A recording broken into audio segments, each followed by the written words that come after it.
किसान हितैषी तो सरकार है ही नहीं। समाज को जोड़ना सीखे, बांटना नहीं। के बाप की सरकार नहीं है ये गोलवलकर किताब लिखी। भारत का संविधान एक विषैला बीज है कि विधानसभाएं लोकसभाएं ये सारी बंद कर दो। SC ST BC OBC के इनके बच्चों को जो है एजुकेशन से समाप्त कर दो। हम सामाजिक न्याय की बात करने आए, हम जातिगत जनगणना की बात करने आए जिसके आधार पर योजनाएं बनती है, लेकिन उसको ये नहीं दे रहे हैं। जो कास्ट संशय का जो बजट देना था वो नहीं दिया। इसका मतलब ये है कि ये जनगणना नहीं करवाएंगे। मात्र 3% लोगों के पास ये सत्ता है, उसको कैसे हम वापिस ले। तो ये बहुत जल्द माफी मांगने वाला है, इस देश से माफी मांगेगा और ये झोला उठा के जाने वाले हैं ये लोग। जब आप धर्म के नाम पे, जाति के नाम पे, आधार पर नाम लिखवा रहे हो ढाबे पे, दुकान पे, तो जनगणना क्यों नहीं करवा रहे? 80-90% में इकट्ठा नहीं होंगे तो आप ऐसे ही मार खाते रहेंगे। ये अग्निपथ योजना किसने डिजाइन की है? ये किसानों के काले कानून किसने डिजाइन किए हैं? ये महिलाओं पर अत्याचार करना किसने डिजाइन किया है? इस देश के प्रधानमंत्री की फर्जी डिग्री हो, वो IAS को भी ऐसे ही बना रहा है। समाज को आज मजबूरी में आना पड़ा क्योंकि सरकार कार्य नहीं कर रही है। जब सरकार कार्य नहीं करती है तो समाज के पास जाना पड़ता है। तो इसीलिए हम सब मिलकर इस देश को कैसे आगे ले जाएं, कैसे हमें आगे जाना चाहिए, क्या क्या हमारे प्रपोजल होने चाहिए, शिक्षा में क्या हो, जो बेरोजगारी की समस्या है उसका कैसे हल हो, महिलाओं को कैसे आत्मसम्मान मिले। तो इन सारी चीज़ों पर लेकर आज एक विस्तृत चर्चा हुई कि क्या हमें मिल रहा है, सरकार हमें क्या दे रही है और कहाँ से बेवकूफ़ बना रही है। तो उसी के लिए हम चल रहे हैं। इसका एक बड़ा छोटा सा उदाहरण है। कोरोना काल में आया, सबने कहा सामाजिक दूरी बना के रखें। जानबूझकर आप शिक्षा का हनन करते हुए समाज में दूरी बनाना चाहते हो। समाज में भाईचारा बनाया जाता है, हम भाईचारा बनाने के लिए हैं। यहाँ भी आज से 3 दिन पहले 19 तारीख को हम सभी लोग नूह में गए थे क्योंकि पिछले साल उन्होंने वहाँ भाईचारे को खराब किया। हम इस बार पहले ही जो 22 को होनी थी उसकी यात्रा के लिए हम 19 को सभी लोग गए और SP DC से मिले कि वही घटना दोबारा ना हो। प्रशासन तो था ही वहाँ, लेकिन समाज को आगे क्यों आना पड़ा? ये जिम्मेदारी जो प्रशासन की है वो प्रशासन समझ नहीं पा रहा। खनौरी बॉर्डर पर किसान की मौत हो गई गोली से, पोस्टमार्टम हुआ। अब पुलिस ये कह रही है ये गोली हमारी नहीं थी। अरे मान लिया आपकी नहीं थी, लेकिन प्रशासन की जिम्मेदारी है सुरक्षा। ये बताओ ये गोली किसकी थी? ये भी तो वही बताएंगे, मैं थोड़ी बताऊंगा। तनख्वाह उनको मिलती है। तो हम सरकार से, प्रशासन से अपने हकों की आवाज़ मांग रहे हैं और उनके लिए लड़ना पड़ रहा है। ये बड़ी दुख की बात है। सर, आज ही बजट आया है, तो बजट को लेके आप जो किसानों को लेके क्या कहना चाहेंगे? भाई, किसानों के लिए इन्होंने बजट को, सब्सिडी को घटा दिया है, फर्टिलाइज़र सब्सिडी को। तो ये किसान हितैषी तो सरकार है ही नहीं। ये कॉरपोरेट की सरकार है, हमारी जेब से पैसा चोरी करके कॉरपोरेट के पास पहुंचाती है। और बजट में बाकी जो भी इन्होंने इंफ्रास्ट्रक्चर किया है, आप देखिए, एक तरफ किसान को 1,60,000 करोड़ मिला, दूसरी तरफ जो ये बोलते हैं ढांचे को, इंफ्रास्ट्रक्चरल डेवलपमेंट, उसमें 11,11,111 करोड़ दिए हैं। ये फिगर भी कितनी अजीब बनाई है। ये जानबूझकर धर्म के प्रति धकेल रहे हैं। क्या 11.25 अच्छा है और 11.25 खराब है क्या? ये बार बार चीज़ों को समय वही है। तो ये एक स्पेशल कैलकुलेशन किस लिए? इन्होंने कोरोना में भी यही किया, रात को 9:09 पर मोमबत्ती जलाओ। भाई 9:08 पर जलती तो प्रकाश कम होता क्या उसका? तो ये विज्ञान से अंधविश्वास की तरफ जो लेके जा रहे हैं, ये बहुत गलत है। हमें देश को आगे ले जाना चाहिए। IT के युग में इंडिया IT में बेहतरीन है, वर्ल्ड में बेहतरीन है और इनके आने से नहीं हुआ, वो पहले से है। हर चीज़ में चेक कीजिए। आप देश को उधर लेके जाइए ना, देश को कहाँ लेके जा रहे हैं? समाज को जोड़ना सीखें, बांटना नहीं। सर, आप क्या कहना चाहेंगे? जिस तरह से अभी हम कुछ घटनाओं को देख रहे हैं, जो है अभी कुछ दिन पहले, 2-4 दिन पहले जो है JNU में एक हॉस्टल है, कावेरी हॉस्टल, और उसकी दीवारों पे ये लिखा हुआ पाया गया कि भारत छोड़ो, और उसके बाद ब्राह्मण बनिया जिंदाबाद, और इस तरह की जो घटनाएं हो रही हैं, तो आप क्या कहेंगे? उसका तो यह है कि इनके बाप की सरकार नहीं है ये, इनके बाप का हिंदुस्तान नहीं है। जो ये पोस्टर लिख रहे हैं मंडी और फंडी, ये इनका काम है। और ये बहुत बड़ी झूठ बोल के यहाँ आ गए और हम इनके झूठ के जाल में फंस गए। अब जो उसे कर्जा माफ़ी वाली बात कर रहे थे, 16 लाख करोड़ रुपया कॉरपोरेट्स का तो माफ़ कर दिया और किसानों के लिए 10 भी कौन है? हमने मतलब कौन इन चीज़ें थे? ना हम आस्तिक ना हम नास्तिक, हम हैं वास्तविक। और ये जाओ बाढ़ में, हमने क्या है कि जरूरत को ना, ई जिस नस्ल से जिस झूठ बोल किए आए थे, सच्चाई का बेड़ा पाट गया। ई वो 228 करोड़ न 228 किलो सोना बद्रीनाथ से लूट ले गए मेरे बेटे। और यो इसका जगन्नाथ का उसके भी ताले खुलवा रखे हैं, उसने भी लूटने की चाल रही है। जब हमने सारनाथ के मंदिर का ये सोना साड़ा ना छोड़ा, वो ये उल्टा खुश लिया उन दौरे। ये तो यूरेसी नस्ल के, इनका तो हिम्मत के है। ठहर जाओ थोड़े दिन पाछे ही नहीं बताओगे अगे सोना कित गया जितना तो लुट्या सर खाया। सोने ने पित्तल बनाओ, जनता जानती को ना। हम तो खापा के आदमी उड़ती चिड़िया की पर पछाड़नी है सा, अगे कौन सा पक्षी की जा सर क्या खतर जा है, तो ये पहचान लिया हमने, दे दिया राज, देख लिए बहुत पछतावा है। उनका तो ईसा कराएंगे जिसा यो हेलीकॉप्टर ना उतरने दिया था खट्टर का, ईसा काम तो इन वोट पाड़वा का कराएंगे, लड़ लियो 90 की 90 सीटा पे। हम तो वो काम करके छोड़ेंगे कि बस जिसा देख पड़ते सींग गए। सर अक्टूबर में वहाँ चुनाव है, क्या सोचा है आप लोगों ने? क्या भाजपा वहाँ 10 साल से लगातार हरियाणा में शासन कर रही है और इस बार भी वो दावा ठोक रही कि हम सरकार फिर से बनाएंगे वहाँ पे? नहीं, दावा दुआ तो गया है इब तो इतना ही तो पछाना थे उनने। अब ये किस्से के इन छीन पर लग रहा है, इनका क्या था कि ये कोई नई बात को ना थी इनकी। एक ये था अपना 1940 के वर्ष में, ये सदाशिव गोलवलकर इनका सेकंड संस्थापक, उसने एक किताब लिखी थी we and our nationhood identified.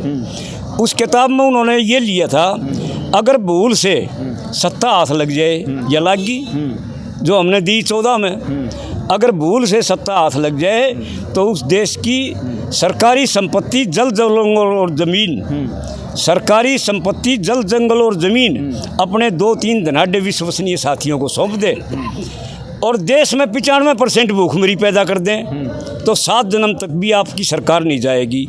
ये तो 7 जन्म का ठेका उठन खातर आए हैं, और ऐसा भगावांगे जिसे जो ना गधे के सिर पर तो सींग गए जल्दी है। फिर उसी गोलवलकर ने जो सेकंड संस्थापक था, दूसरी किताब लिखी बंच ऑफ थॉट्स, उसके 43 नंबर पृष्ठ पर यो लिखा कि भारत का संविधान एक विषैला बीज है, जो छोटू राम ने कि कहा था, उनके आदेश कह लो या अपने अम्बेडकर जी, अरे ये अपने राजेंद्र प्रसाद डॉक्टर जी, जो इन्होंने जो ये दिए थे संदेश, जो संविधान लाए, इसने वे बैठ देंगे, हमारा एक खून, हमारा एक blood, SC ST BC OBC आदिवासी किसान और कमेरा देख लेंगे। एक बजे हम एक बार इकट्ठे हो गए ना, तो फिर तो इनका तो बाप भी कितना है ना पाओगा। और वो टाइम आ गया। तो दूसरा उसने पॉइंट के लिखा वो 43 नंबर पृष्ठ पर बंच ऑफ थॉट्स में कि विधानसभाएँ लोकसभाएँ ये सारी बंद कर दो। वो है जो राजतंत्र था, वो है शासन फिर लाने के चक्कर में। अगला पॉइंट क्या था कि SC ST BC OBC के इनके बच्चों को जो है एजुकेशन से समाप्त कर दो। अगला पॉइंट के साथ संबंध विच्छेद कर दो। सब तो बुंडा काम तो ये था, कोई किसी की बुआ नहीं हो, कोई मम्मी नहीं हो, कोई काकी नहीं हो, ताई नहीं हो, कोई बाण नहीं हो। इन बुआ बाड़ा की क्या की जरूरत है? इन्हें तो कोई ना जरूरत ही नहीं की, हमने तो समाज ने जरूरत से, हमने तो आँख मिला नहीं थी, नहीं तो क्या आँख मिला नहीं किसी से। हम ही नहीं की आँख जो ना सब काम करके छोड़ेंगे, याद करेंगे बस घनी मेर दोस्त को बुझा मतलब। सर आप क्या कहना चाहेंगे, जिस तरह से अभी कोर्ट ने कल हालांकि फैसला दिया है कि नेम प्लेट नहीं लगाए जाएंगे जो कांवड़ यात्रा में है, लेकिन आप लोग यहाँ सामाजिक सम्मेलन कर रहे हैं, कैसे समाज में समरसता हो, लेकिन सरकार जो ऐसी नीतियाँ बना रही है कि सभी लोग जो रेहड़ी वाले हैं, पटरी वाले हैं, दुकानदार हैं, वो अपना नाम लिखेंगे। हालांकि कोर्ट ने अभी उस पर अंतरिम रोक लगा दी है, लेकिन जो ये मनसा है, जिस तरह से सरकार आदेश पारित करती है, क्या कहना चाहेंगे? देखिए ये तो इनके समझ में नहीं आ रहा। पहले इन्होंने जो पुरातत्व जो विभाग के थे, जो किले बावड़ी थे, उनमें से इन्होंने या सड़कों के नाम हटाए, ये मुग़ल नाम है, और वापस ही वही मुग़लों के नाम लेना चाहते हैं। तो इनके समझ में नहीं आ रहा है देश की जनता अलग चाहती है। हम यहाँ जो आए हैं, जो मूल जो बात थी जिसके लिए हम आए हैं, ये चिंतन और मनन करने आए हैं कि आखिर हमारा हक कौन खा रहा है, हमें हमारी आबादी के अनुसार हमारे हक क्यों नहीं मिल रहा। हम इस बात का चिंतन मनन करने आए, हम सामाजिक न्याय की बात करने आए, हम जातिगत जनगणना की बात करने आए, जिसके आधार पर योजनाएं बनती हैं, लेकिन उसको ये नहीं दे रहे हैं। अभी बजट आया, बजट में उन्होंने कहा कि जो कास्ट सेंसस का जो बजट देना था वो नहीं दिया। इसका मतलब ये है कि ये जातिगत जनगणना, ये जनगणना नहीं करवाएंगे। 2011 की जनगणना हम यहाँ चिंतन मनन कर रहे हैं। 2011 में जो कास्ट सेंसस हुआ, आप 21 की छोड़िए, छोड़िए, आप और 25 की भी छोड़िए, हमारा जो पुराना था वही आंकड़े बाहर कर दीजिए।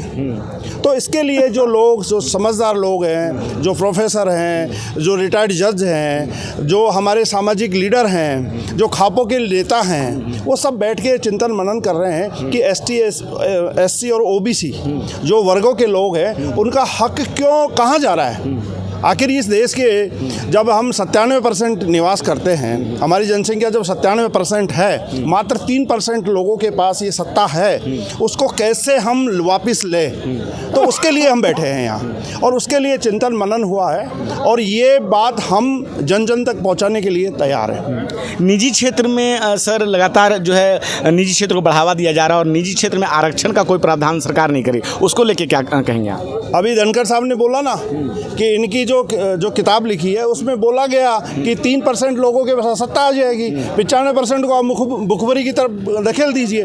वही निजी सेक्टर के मामला था जब तीन काले कानून आए जो किसान विरोधी थे, बिना किसानों की सहमति से आए, बिना कोई चर्चा के आए।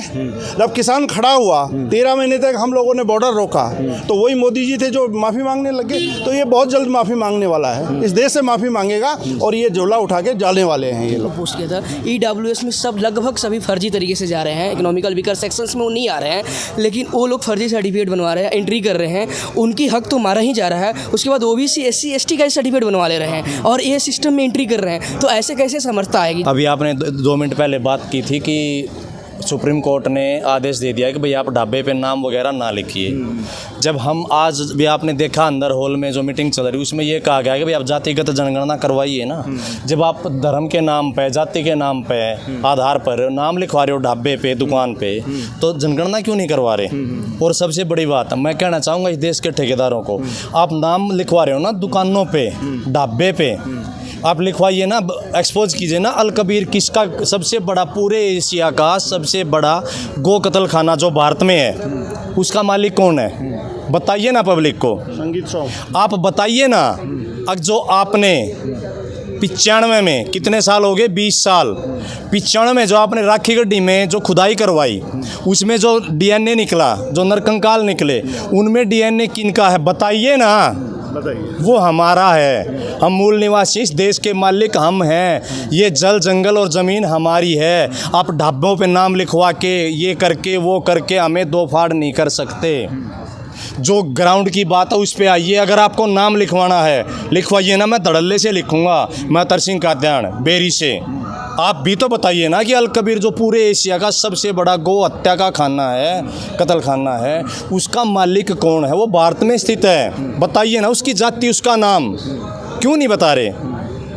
मंडल कमीशन हुआ, उसके बाद हम लोग सब इकट्ठा होने की कोशिश कर रहे हैं और हम लोग 85 से 90% की आबादी है हमारी, और हम लोग हैव नॉट्स में आ गए हैं और हैव्स जो हैं वो अलग हो गए हैं। आप अगर 85-90% में इकट्ठा नहीं होंगे तो आप ऐसे ही मार खाते रहेंगे, सब अपनी अपनी डफली बजाते रहेंगे, कुछ नहीं मिलने वाला। आपको सबको अपने अपने लेवल्स को छोड़ के इकट्ठा होना पड़ेगा। सबको एक सामाजिक 50 सामाजिक संस्थाएं हैं, 100 सामाजिक संस्थाएं, सब इकट्ठे होकर एक छतरी के नीचे आएँ और सब इकट्ठा एक कार्रवाई शुरू करें, तभी आप सामाजिक बदलाव ला सकते हैं। ये एक सोशल रेवोल्यूशन है जिसकी बिगिनिंग है। आप हमारे पड़ोस में देख लीजिए, पाकिस्तान की हालत में आपको समझाता हूँ। पाकिस्तान में इमरान खान ने एक पॉलिटिकल सिस्टम को चेंज करने की बात शुरू की थी। वो अब क्या हो गया, अब उसको सोशो पॉलिटिकल में कन्वर्ट हो गया वो, क्योंकि सोसाइटी में अपने आप से लोग आगे बढ़ गए हैं। हमेशा हम देखते हैं कि टॉप डाउन अप्रोच होती है सभी की, कि ऊपर से हुक्म आता है, वैसे ही सभी संस्थाएं काम करती हैं। लेकिन पाकिस्तान में पहली बार ऐसा हुआ कि डाउन बॉटम अप अप्रोच हुई। लोगों ने अपने आप से ही एजेंडा बनाना शुरू कर दिया, उनके यूट्यूबर्स ने और लोगों ने अपने आप से उनका एजेंडा जो चेंज करना शुरू हो गया। आज के दिन 90% पाकिस्तानी लोग बगैर अपनी कास्ट वगैरह को शामिल किए इमरान खान के पीछे खड़े हो गए हैं, लामबंद हो गए हैं। इसी तरह आप बांग्लादेश का ले लीजिए। आज के दिन बांग्लादेश में आग लगी हुई है। क्यों आग लगी हुई है? क्योंकि वहाँ पे सामाजिक संगठन आगे नहीं आ पाए उस प्रॉब्लम को समझने के लिए, उस प्रॉब्लम को सिमटाने के लिए। अगर आप लोग भी इकट्ठे होकर आगे नहीं आएंगे तो आपके यहाँ भी बांग्लादेश से बुरी हालत होगी। मेरी आपको राय है कि आप सब संगठित हों, इकट्ठे हों और एक सामाजिक सोशल रेवोल्यूशन चलाएं, जिसको सोशो पॉलिटिकल में, सोशल रेवोल्यूशन सोशो पॉलिटिकल में जाएगी।